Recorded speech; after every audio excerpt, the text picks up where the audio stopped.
All right, Vladimir, if you don't end that war in Ukraine in 50 days, I'm gonna do something very strong. Oh, God, this again. Okay, right, cool. What's that? Cool? I'll show you cool. Now you have 10 days. Okay, maybe 12. Love it, can't wait. Okay, that's it.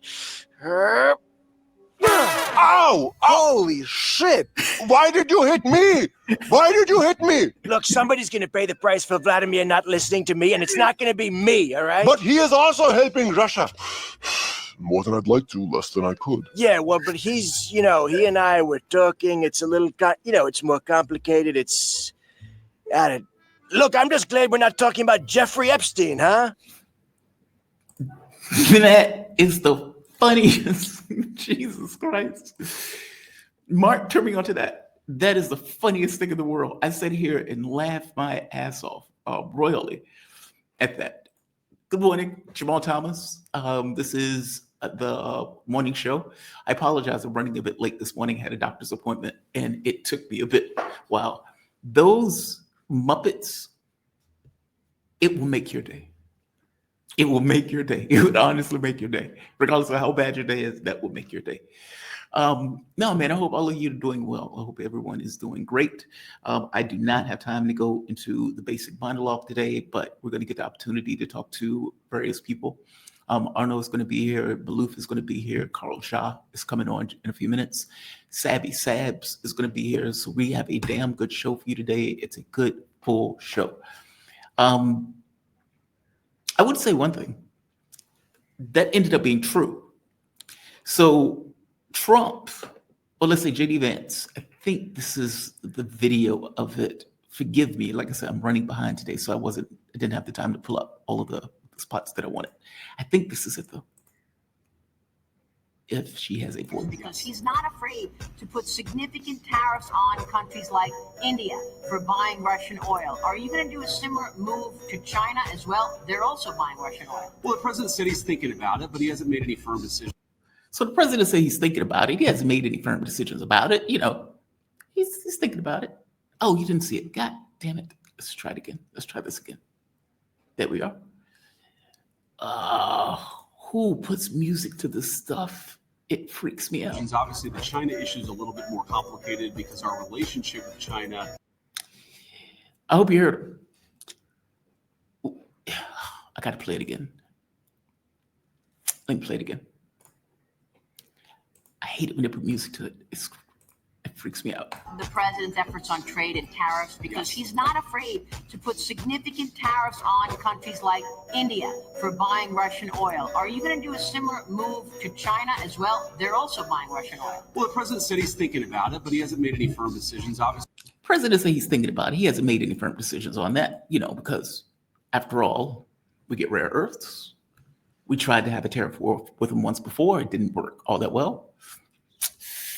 And, a military and everything else kind of runs on those rare earths and the processing of those rare earths.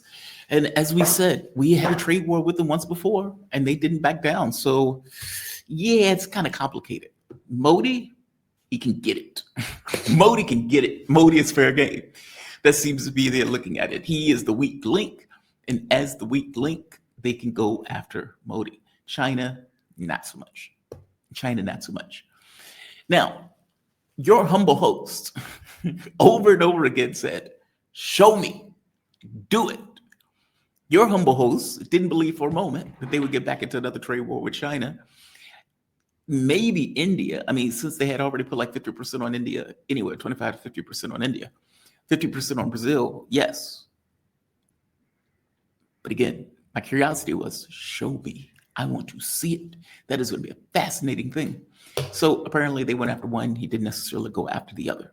And even in going after the one with India, it was like 20% of what they do as opposed to the entirety of India's economy with the United States. So there's that. So a lot of this is theater on some level. And the other one is just Taco Trump being Taco Trump. There is that. A bluff. A bluff. The other thing I want to get to, and I can't go into the entirety of it, the more that I think about this peace talks, as they call it, the more I don't know what they're getting out of this, right? like I understand Putin going with this notion of he's very diplomatic. So he's going to go and be the diplomat, and he's going to try to make Trump not look bad. He's going to probably try to help him save face if he could help him save face. But ultimately, do you really see him deviating on the main items? And the way the media in the United States is talking about it, US media is talking to itself, and with European media, they're just having a conversation with each other. And when I read articles like from Reuters and whatnot, I think I even point out, okay, who is this anonymous source? Why are they pretending as if this person knows what's in the mind of Putin or in the mind of its generals? These people are probably just Americans. And so Europe, the US, are just having a conversation with one another. We're going to do land swaps. We're going to trade this, and they're going to trade that. And maybe we could trade this, and maybe we can get Putin to do that. And then you would get European leaders saying, well, you shouldn't allow Putin to do so-and-so. You get Zelensky. Well, we're not going to do this. And then he softens his language because he talks to the European leaders and it was like, hey, it looks bad when you're being that aggressive. And Donald Trump is going to be very pissed off at you and be that aggressive. So you need to mute your language in a moment and be more diplomatic about this stuff, even though at the end of the day, you're going to play spoiler. Anyway, this war, special military operation, was not about land swaps. Period.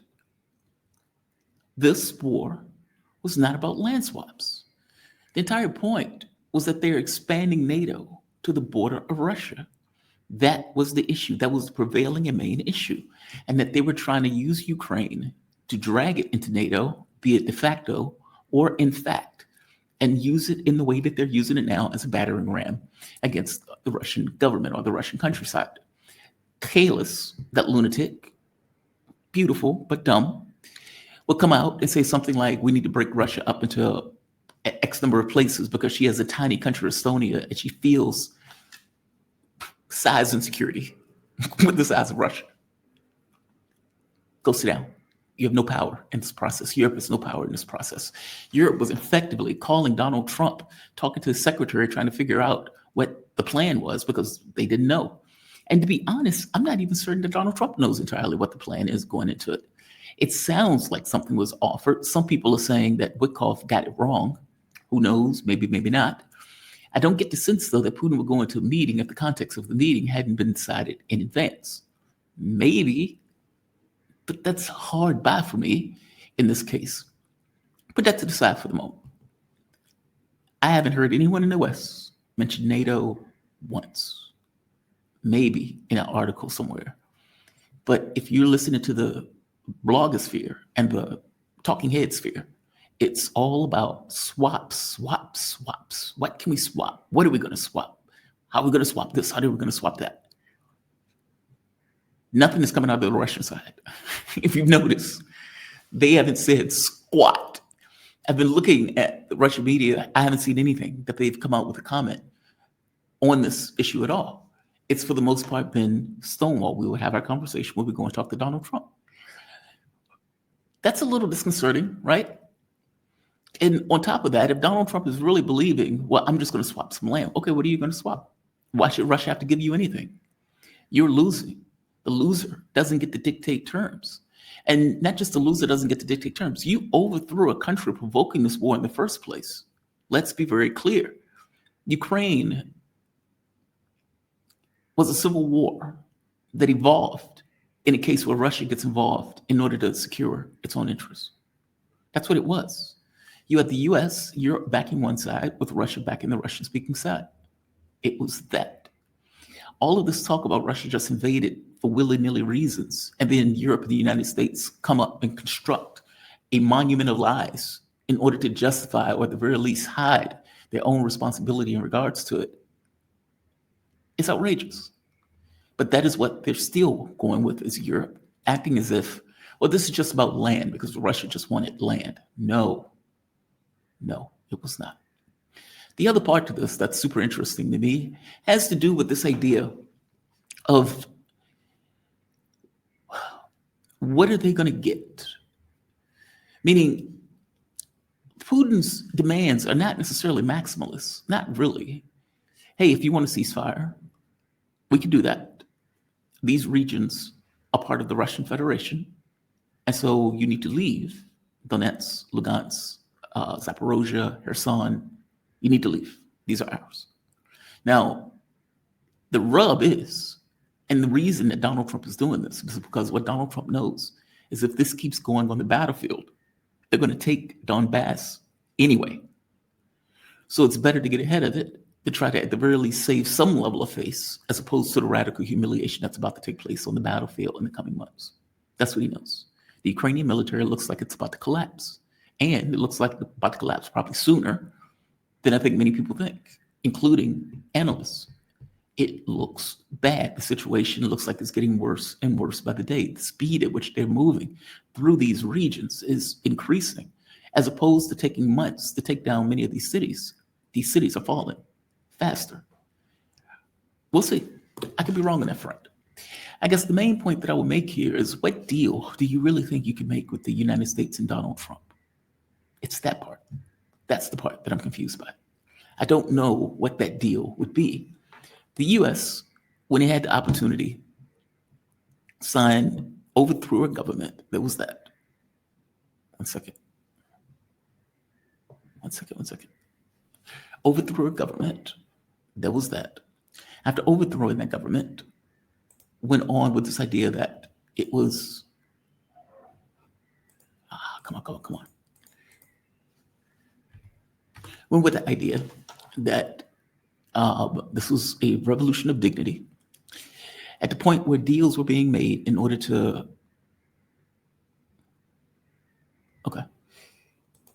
when deals were being made in order to kind of come up with this kind of thing of like, okay, well, how do we resolve this? Instead, you ended up with Minsk 1, 2, Istanbul agreements, all of which were effectively blown off. How do you make deals with people like this? And you can go down the list. They attempted to get Georgia into the war, finally got Ukraine into the war. They went back with Georgia again at the point where you had the French representative. Well, she wasn't representative, I'll be fair to her.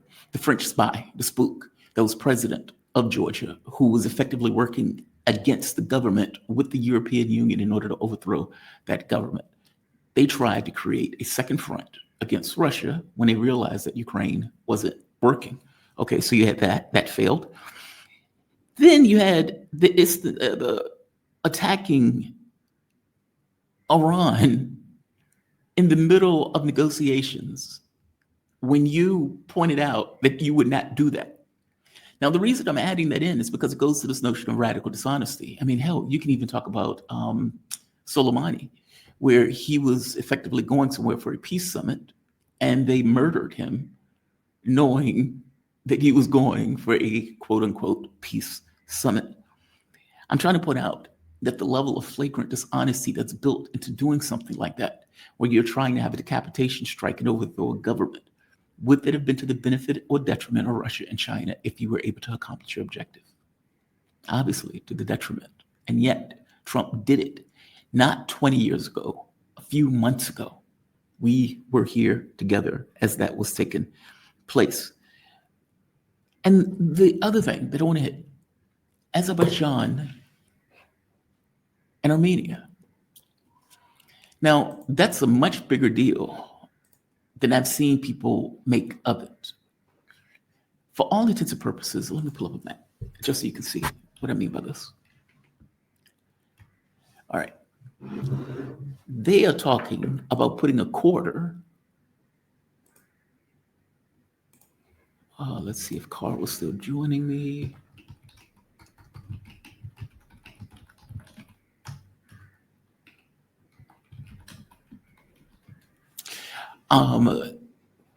Right here.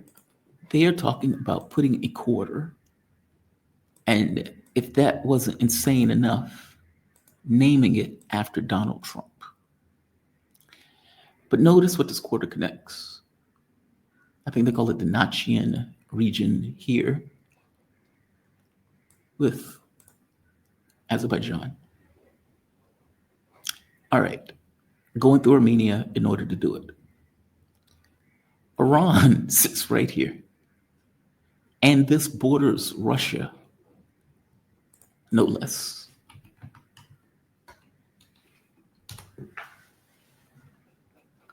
All right, so let's flip this, share this one instead. All right. Okay, I need you to go away. And if you look at the map, Russia is right here. So, at the exact same time that Donald Trump is claiming to want a deal, claims he wants a deal, because I don't think he wants a deal. I think the US president wants to freeze the conflict. Those things are different. One tries to resolve an issue.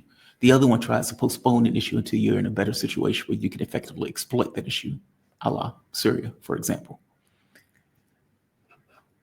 At the exact same time that Donald Trump is claiming to want a deal, you get Azerbaijan and Armenia coming together under America's tutelage in order to sign an agreement of their own, with an extra bonus in that agreement that they are going to lease that corridor to America for like 99 years. That's amazing. Not to mention strategic partnership and cooperation with the United States.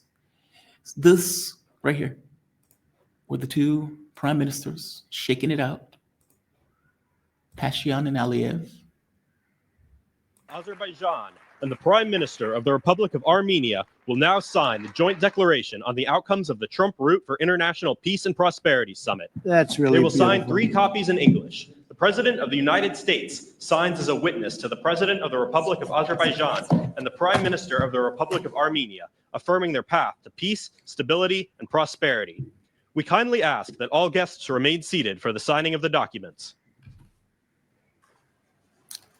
That's amazing. That's amazing. So let's just to go back for a bit. NATO expansion was the main trigger point for this war. Yes, they murdered 14,000 ethnic Russian Ukrainians. And yes, they were effectively attacking and building up this massive military on the Russian border. All of that's true. But the issue was NATO expansion. It was the NATO expansion that effectively got to the border of Ukraine, put in CIA and all of the other stuff, overthrew the government of Yanukovych. It's that.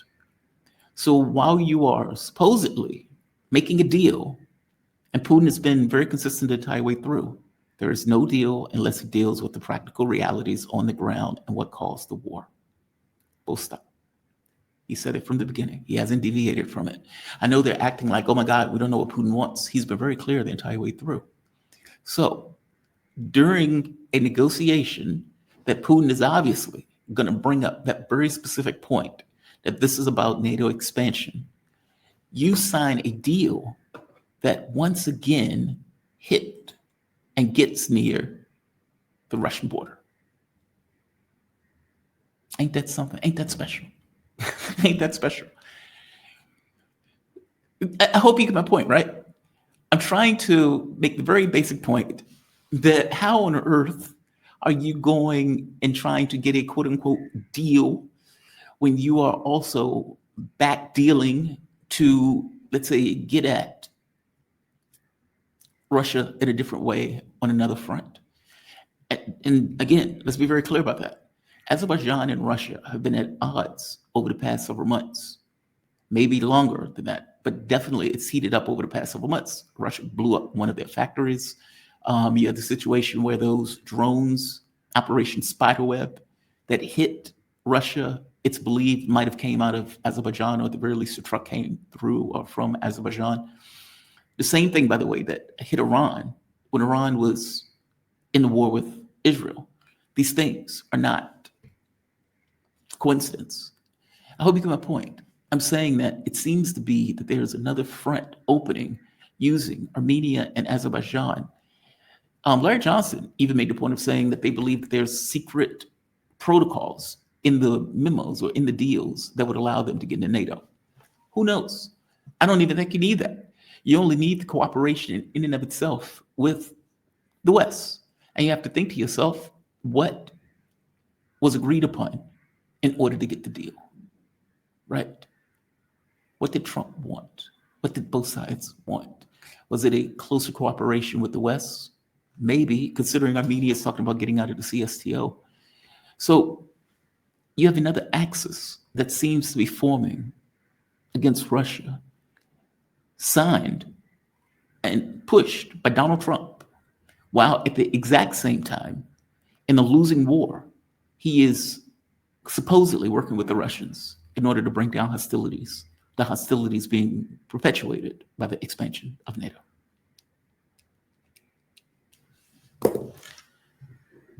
It's just outrageous, right? The reason I call this the grand deception is not because I think Putin is unaware, and nor do I think the people that are around Trump are unaware. In fact, I don't know if Trump even knows where he is. All things being equal, Trump goes in and he says his lines with the people around him, effectively pushing him, kind of like Joe Biden, from my point of view.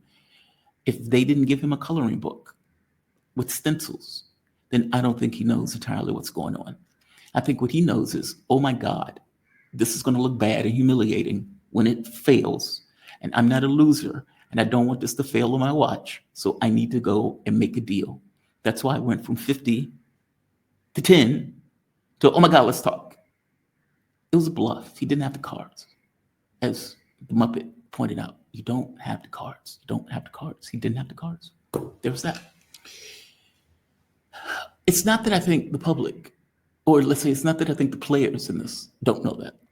I'm well aware that Vladimir Putin and the people around him are not, let's say, in a mindset of Minsk 1 and 2, where they were willing to talk to Angela Merkel, speak in German or whatever, and come to some kind of assessment of, okay, yeah, we can do that. We can do that. We can make that deal. We can make that deal. We'll pull back. They'll pull back. Everything's good. And we can implement the Minsk agreements. Just take our word for it. And then they use it to build up a massive military that Russia is fighting and destroying right now. I don't get the sense that they're in that mindset of, hey, let's trust the West. Let's believe what is coming out of their mouth, especially given all of the items that I pointed out in the very beginning. The conflict with Georgia, where they were offering Georgia and Ukraine NATO membership.